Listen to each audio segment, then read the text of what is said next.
Hey guys, welcome back. It's Joey. You're watching Vegas D-Tech, and today we're doing the 50-hour review on the Legend, and it just so happens to be Tech Talk number 67 at the same time. I got a lot of information to cover here, so it's going to be a winded one, so let's go ahead and jump right in. Alright, so basically, man, after 50 hours, I don't really have anything negative to report in with the Legend. It's just been, basic cruising out there, and the last couple of hunts I've gone out on, pretty much I've been skunked. Nothing wonderful, nothing precious, just a bunch of bling bling, crappy jewelry, and bunch of clad, and of course the typical bottle caps, pull tabs, foil, the typical stuff that you would find. However, there are a couple of particular behaviors that I want to report in that I have noticed while using it at the 50-hour mark, and the one behavior that I want to call is signal fade. I don't know if you guys have experienced anything like this, but here is how it works with signal fade. What happens is that on a general pace, as I'm walking and I'm sweeping, I'm doing the full three foot sweep. I'll all of a sudden hit a signal, beep, and it'll be a strong hit, a good smack, right? So I stop and I come back and find it again. But as I come back to find it again, the VDI is holding, the tone is the same tone, however the volume has dropped. And I haven't changed my angle, I haven't changed anything. I just went back over it and I'm trying to hit it again, but it's lower now. Okay, so the initial hit, just coming across it, bink, a loud hit, a loud smack. I come back for it. It's still there, but it's lower. And then as I'm trying to cherry pick it, the more that I'm hovering over it and the more that I'm cherry picking it, the volume fades lower, lower, lower. However, the VDI is pretty much the same and the tone is the same. Kind of like weird behavior there. And I don't know why it would do something like that. And I'm like, why, So then I stop and I'm like, okay, I'm going to come back at it again. And I come back wide and I come across it really fast with a wide sweep the way I do. And it smacks it hard again. But then when I go back over the target and try to cherry pick it, signal fade. The volume starts to come down again. Kind of a peculiar, type of behavior. Don't know what that's all about. Okay, that was just, I've seen that happen a couple of times on my last outing. That was the only particular behavior that I've seen on it that was kind of weird. Now, not exclusive to maybe this metal detector, but there was also another situation that I came across, and I call it the Bermuda Triangle signal. All right, and what happened here was I found another target. I hit it. It wasn't particularly loud, but it was in like a middle volume. And I hit it. I was able to cherry pick it. I think the number was like 44, 45. When I went into the ground, I cut the plug and then I used the MI4, right? I went into the ground with this. Now this MI4 that I have, I normally keep this both in I keep this in vibrate and audio. It does both. I can feel it vibrate and I hear the audio. So when I cut this on and put it into the plug, immediately the audio was gone. And all it went to was just the vibrate, the and I'm like, that's weird. The vibrate is picking up something in there, but where is my audio at? Normally audio and the audio and the vibrate would be together. But in this case, the audio was gone and it was just the vibrate. So it's doing its little and then when I put it down into the bottom of the plug, it just hits like, the ratcheting sound. There's no ratchet action. It just like automatically smacks whatever was at the bottom, and it has that bing, like it's just like proximity's right on it. Bing. So no in the plug, no ratchet, no audio. It goes to just straight vibrate only, and then when I come and touch the bottom of the hole, bing, it's like right on it, like right on it. I don't know what it was that was down there, bro. It never bought. I didn't want to go any further. I think I was past the sod layer. I was past that weave layer I was telling you about, and whatever was below there, it had to have been something huge, a huge plate, a huge piece of metal or something like that. But I'm I'm not inquisitive enough to want to pull something like that out. I can't do it. I seen like Paystreak go after some stuff because he's really wanting to know what's down there, and he pulled out like brake pads and stuff like that. Hey, if it's something like that down there, it's going to stay down there. It's buried for life. I'm not going after it. I can't afford to. That would cause me to dig and make a big humongous hole and bring a bunch of attention to me. And the way that I detect these parks here and the way I'm able to get away with it is that I'm like a bumblebee. You know, I land and I move. I land and I just keep it moving. I keep it moving. I don't stay in one spot long. When I dig a hole, I generally turn my back around on it, dude, so that when I'm digging, I don't want nobody to actually see the dig. They can see me detect. I just don't want them to actually see me cut the plug, because I don't want no crying Karens coming over. But that was number 2, okay? So moving on to number 3. If there was only any kind of a complaint that I'm having with the Legend right now, it's going to be weight fatigue. Okay? The weight fatigue. Because, you know, I hate to say it, man, but you can get spoiled when you start using another detector, especially a light detector. And when you've been flinging around a light detector for hours and hours and days, and then you come back and then you put your detector against the wall and you line a small coil up next to the 11-inch, and that's the only coil that I have for the Legend right now. It's 11 or nothing. I'm not going to buy the 6. I'm holding out for the, you know, the 9x5 if it ever gets developed, but I'm not buying the 6. So when I put my other detectors against the wall and you look at that coil, that 11-inch coil looks like a humongous satellite dish. And it actually, to me, the round 11-inch coil almost looks like it's outdated. You know what I mean? To go out there with this big old dish like that. So anyways, I wanted to know why is the, I mean, it's obvious that the Legend is heavier than my other 2 detectors. Okay, it is heavier, and I wanted to know why. So I put it on a scale and I weighed it, and of all 3 of them, yeah, the Legend does weigh the most. Okay, but I'm like, where is the weight though? Exactly where? So I went ahead and I weighed the coils out. Okay, so I weighed the coil. So if you take a look here, here's the 2 coils, right? You got the Equinox coil right here. That's the standard 11 on the Equinox. And then you have the 11 coil on the Nokta, all right? They're both pretty much the same. You know, 11 is 11. I don't really see no difference. However, the weight difference on it is the Nokta coil is 119, Equinox 1.08. Okay, and if you convert it to ounces, 18.3 ounces on the Legend and 16.2 on the Equinox. Okay, so I know that it's only a difference of 2 ounces. Okay, so Equinox has it's lighter by 2 ounces, and then, you know, the Legend is 2 ounces more. And you're thinking, man, 2 ounces ain't nothing, right? 2 ounces, yeah, 2 ounces ain't nothing when it's a beer.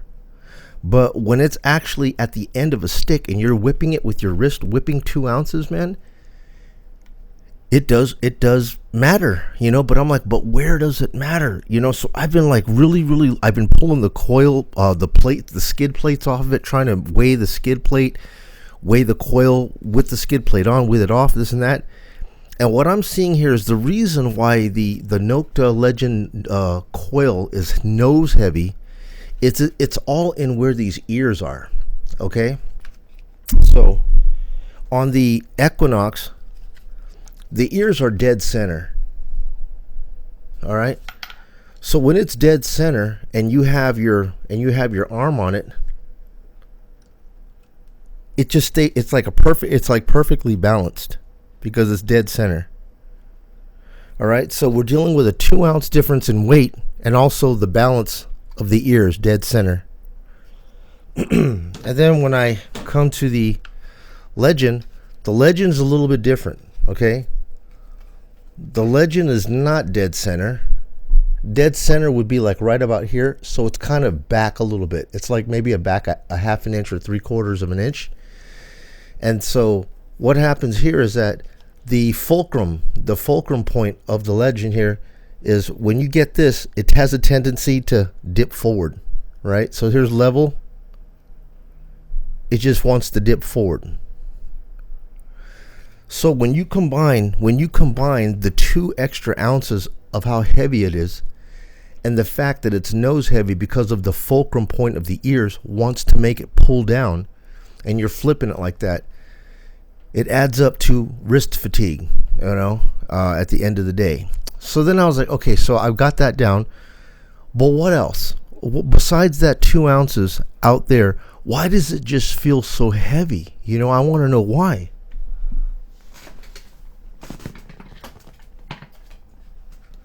So after taking a look at these things side by side, I went ahead and I pick up the Equinox, right? And I'm picking up the Equinox, and what I'm noticing is the overall, just the complete build on it. When you take a look at the side profile of the Equinox, look how thin the box is. The box is really thin. And then when you compare it to the box on the Legend, look at how fat and chunky that is. It's right? That's like thin. And then you've got this thing, it's thick. And it's got that 1 extra layer of that speaker next to it. So when you see the two, you could definitely see the punch, okay? And then also the weight. Dang, man, I'm just making all this noise. But the weight of this too is in the construction. This cuff in the back here, it is a big chunky piece of plastic that's heavy in the back. And then also the whole build of it, the weight, starting from the control box to the grip, and then this big thick piece that's in the back, and then this cuff right here. So it's got a good substantial weight, to it, and that's what makes it different than the Equinox, where the Equinox has this, this is a Garrett cuff because it broke, and then it's got this old style, that detent aluminum. Even though I don't like that, I mean, it is light. I don't know. Can you have the best of both worlds? Can you have something light as this aluminum shaft, maybe go with carbon fiber, but can it be fully collapsible? I don't know. The only stuff that I've seen that's fully collapsible and it's like carbon fiber is coming out of Ukraine or Russia. You have to buy one of those type of coils. I mean, I know we have a bunch of carbon fiber stuff that we can buy here from Detectors and so forth, but they're fully extended. You know what I mean? Like, in order to transport it, you got to carry it around in a fully extended mode. You can't collapse them. They're 2 pieces and they're just long. And that was something I just didn't really like about that. So I'm just dealing with this for right now. But yes, definitely the difference, it's the control box. The control box on the Equinox is way light. And the control box on this thing here, you could just see it's pretty freaking chunky, big. And like I said, this the build quality on it with all this plastic and stuff on there like that. So you know what? Yes, the Legend is built like a tank, but it comes at a price. It comes at a price of weight. And it's just really weird, man, because I mean, I thought nobody would ever think, if you're talking about something less than a pound, a half a pound, then you get the coil that's down to like 2 ounces. You're just like, man, what is the deal here, man? Like, how can we possibly cry over something like that? Well, when you're actually detecting, man, and you're walking around a park and you're just doing nothing, we're doing this motion, hours after hours after hours. This motion right here, man, it's all from the shoulder through the elbow down to the wrist, man. Hey, 1 pound can really make a difference, dude. The coil, a couple of ounces in the coil, and that fulcrum point making it nose heavy, that all makes a difference, dude. You know what I mean? So that's the only thing, man. If I have anything gripey to say right now, it's just reaching for the Legend. I know that I'm not going to have that much fun with it. I'm desperately waiting for the 9x5. I want D-Lec to come out with a date to help us out there, because I definitely need that. And also, I really think that 11-inch shape of the 11-inch coil, I think that that's like outdated. And when I say outdated, is that, for instance, with my the Quest Q40 that I have, right? I like the package that I got with the Quest Q40 because it came with 2 coils. It didn't come with no 6-inch coil, okay? I'll show you what it did come with. So the Q40, right?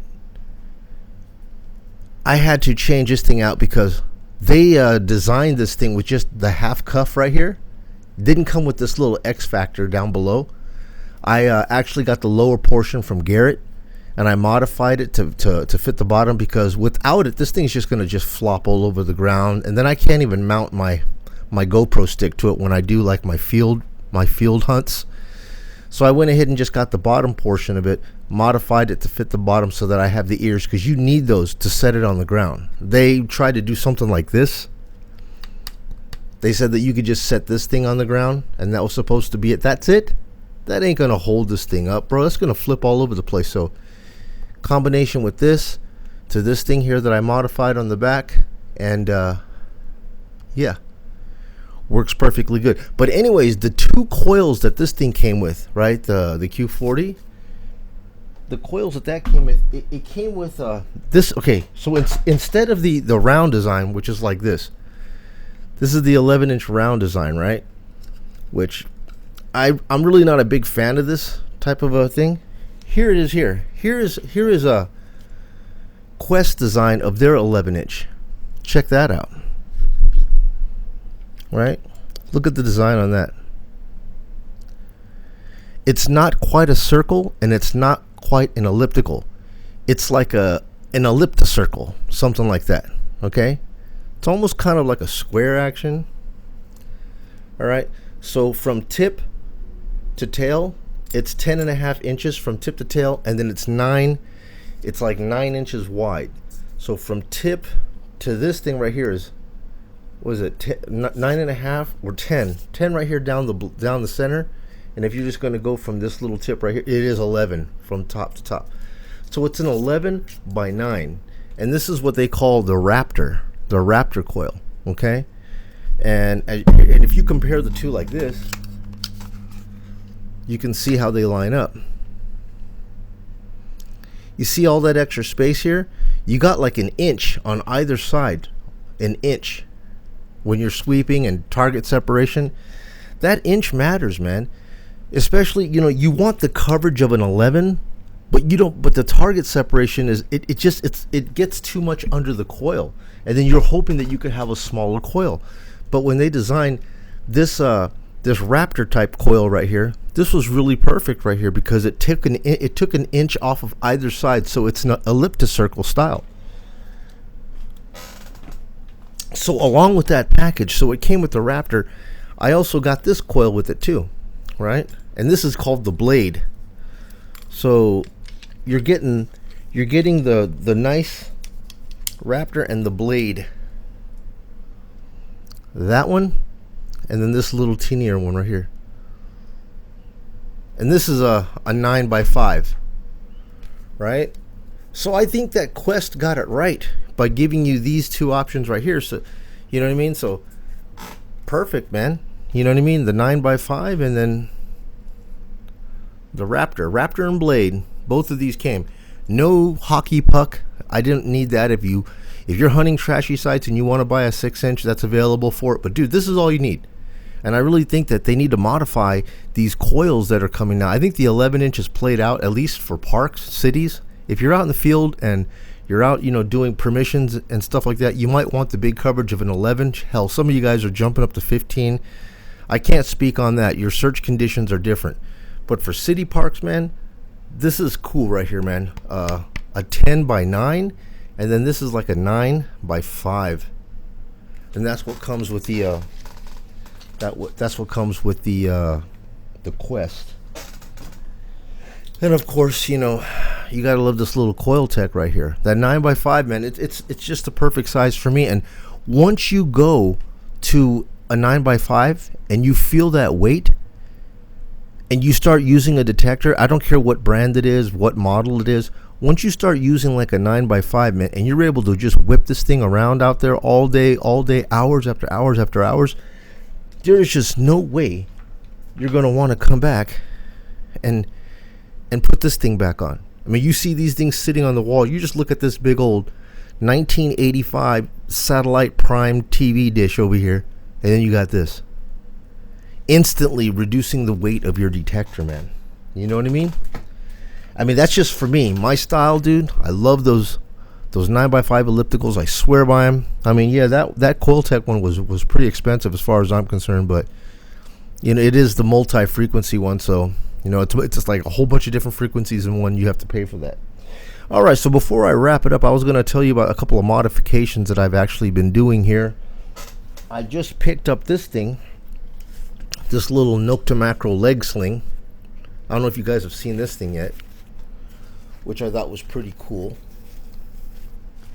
It actually just snaps around your leg, down on your lower thigh, right? So this thing goes around your lower thigh, and these two guys here, it hangs over your belt, and so your belt is up here, and this goes down to the side of your leg, kind of like a holster on your leg, and then you just take your, yeah, that's stupid. These two guys hate each other, Nokta Makro and XP, but nevertheless, there you go. Any kind of, you know, pinpointer, it looks like it'll hold any of it perfect. And so yeah, I'm gonna have this on the right side of my leg down low. I don't want anything up high, because when I detect, I don't want the arm cuff smacking into something on the side of my waist. So I need it down low. So this goes down low, nice and cool. And it was cheap, bro. This was only like $16. I got it from Serious Detecting, 16 bucks, man. It was here in 2 days, bro. From Michigan to here in Vegas, dude. 2 days, bro, and $16 for this dude. So you might want to have a look at that, man, before they change the price on it. I think it's pretty cool, bro. Down, you know, on the right hand side of your leg or left hand side of your leg. So I have the Gray Ghost on this side. Gray Ghost is going to have all my fine stuff in it, and the Gray Ghost does have a little area right there, but I have too much going on the left side of my body and nothing going on the right. And I like to have it. I like to have things balanced on me. So this will be down on the thigh on my right, and I have the Gray Ghost going on my left. And before I wrap it up, the last thing that I want to do is I wanted to make a modification with my sheath. Okay, now the sheath has a little teeny thing right here, so the Gray Ghost belt loop goes through this. But once again, this sits up high on my waist, and when I'm detecting, the back of the arm cuff smacks into this thing. It's annoying. You know, anything that's annoying, you just don't want that, right? And I've seen, you know, Paystreak and a couple of other guys where they're using these type of things, and they swing it around, and it's hanging directly in front of their Johnson, right? So it's hanging down right in the middle between their legs, and it looks like Mr. Snuffleupagus is flapping right there. Looks weird, bro. I just don't want that thing flapping in front of my thing. And also, when you go to bend down, this handle tends to crunch into your stomach, you know, as you bend over, because this is where your belt is. So if this is right in front of your Johnson there, and you're bending down, it's just like it just hits the blade, and it's just uncomfortable. So what I've decided to do is I'm going to actually, how this thing is running up and down, I'm actually going to put one, but I'm going to make it vertical. I'm going to have it running like this. Okay, and then the belt loop is going to go through it, and this is going to be sitting like right across my waist like this. So I'll just pull out the knife like this and be able to put it right back in sideways, quick out and quick back in. It's not going to be on the side. It's not going to be dangling in front of my Johnson. It's just going to be like a belt, right? So it's not going to be dangling right in front, you know, looking like a ding dong, and it's not going to be on the side interfering with the arm cuff. It's just going to be sideways action. And when I get all that together, guys, I'm going to go ahead and put it all together, hook it all up, and I'm going to show you exactly how it looks. And I find that to be a good mobile type of thing for me. Otherwise, I'm just using that carry-along thing where I just throw everything inside and don't care how it's situated because it's just in a pouch.